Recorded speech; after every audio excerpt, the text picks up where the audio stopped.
Good morning, good afternoon, good evening to each and everyone, especially those at the other side of the world. There is no time and space between us, there is only this present moment, and we are one. Let's meditate on diary entry number 1125, May 20, 1937. When for a whole month I had been enjoying good health, it occurred to me that I did not know which was more pleasing to the Lord, my serving Him in illness or in the robust health for which I had asked Him. And I said to the Lord, Jesus, do with me as you please. And Jesus returned me to my previous condition. Nang isang buong buwan akong nagtatamasa ng mabuting kalusugan, naisip ko na hindi ko alam kung alin ang higit na nakalulugod sa Panginoon. Ang aking paglilingkod sa Kanya ng may karamdaman o sa masit kalusugan na hiniling ko sa Kanya. At sinabi ko sa Panginoon, Jesus, gawin mo sa akin ang iyong nais. At ibinalik ako ni Jesus sa dati kong kalagayan. So Faustina was doing good for a month, and when she felt that comfort, tinanong niya yung Panginoon, alin kaya ang mas makabubuti sa Panginoon? Tinanong niya pala muna ang sarili niya, alin kaya mo sa okay? Yung naglilingkod ako sa Panginoon, punong-puno ng pasakit sa pamamagitan ng kanyang sakit, o yung hiniling niya na maging mabuti ang kalagayan, kalusugan. Ako kasi, number 2 ako palagi eh. Kapag ako may sakit, I pray to the Lord to heal me. In fact, hanggang sa pagtulog yan, i-visualize ko that the good Lord is pouring all His light to that part of the body. Yung part of my body that is in pain or kung ano man nararamdaman ko, no? So, nandun, pinafocus ko yung liwanag ng Panginoon.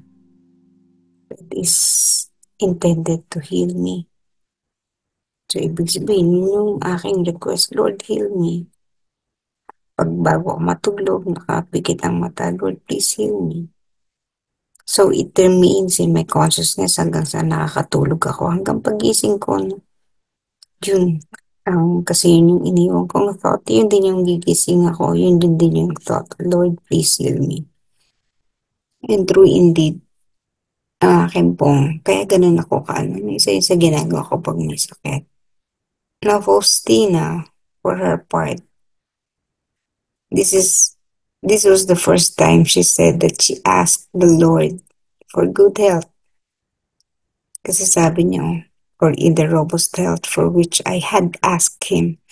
Ibig sabihin, di naman pala palaging immerse me in difficult times, in tormented situation.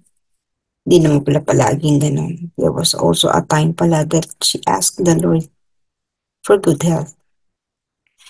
Ngayon, nung okay na yung pakiramdam niya, nagduda naman siya, alin kaya nakalulugod sa Panginoon? Yung ako'y naghihirap, naglilingkod dyan ng may pain, o yung paglilingkod ako ng may mabuti akong kalusugan.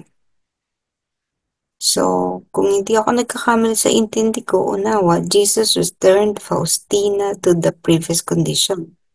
So, kung maayos ang pakiramdam niya, previous to that, syempre may sakit siya. So, pinalik sa kanya yung sakit niya. So, after all, ang kalooban ng Diyos ay yung talagang magkaroon siya ng sakit maybe because Jesus knows that having difficulties in life would really help a lot of soul kesa doon sa medyo comfortable ang buhay, no? Of course, nagagawa niya mga maraming bagay, pero when we are in good health, mas marami yung mga bagay na personal na nagagawa natin, like nakapagtrabaho tayo. Of course, nagagawa pa rin natin magdasal, pero limited.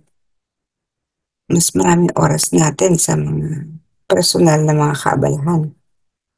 So maybe nung ganun din kay Faustina nung maayos ang kanyang kalagayan, mas marami nagagawa niya para sa sarili niya or dun sa ano, no, hindi dun sa kanyang mission. Kasi mabuti ang kanyang kalagayan. So imagine ninyo, this was May 20, parang kahapon, hindi naman May 19 yung petsa, no? So merong mga patlang-patlang na dun sa kanyang pagsusulat. So, ibinalik siya ng Panginoon sa previous condition. Dahil marahil ito yung makapaglalapit kay Faustina, makapagbabalik sa kanya din, dun sa focus sa kung ano talaga ang dapat niyang gawin.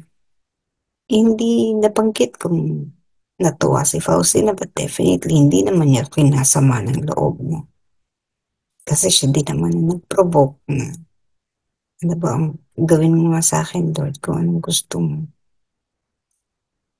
So, ready naman siya siguro, no? Nung ibinalik ng Panginoon yung mabuti niyang pangatawan. Pero, ayun, no? Ang hirap natin talagang, ang hirap talagang sundan yung example ni Faustina kasi okay na nga. Tapos, balik na naman sa dating sakit. So, kung tayo man yan, no? Parang ako, hindi ko na sasabihin kay Lord, Lord, gawin mo sa akin kung ano gusto mo. Kasi, kung ang gusto ni Lord nga ay hindi ako gumaling, no? Di syempre, malulungkot ako. I mean, I have to be honest, malulungkot ako ng konti. Or baka hindi lang konti kasi may discomfort eh.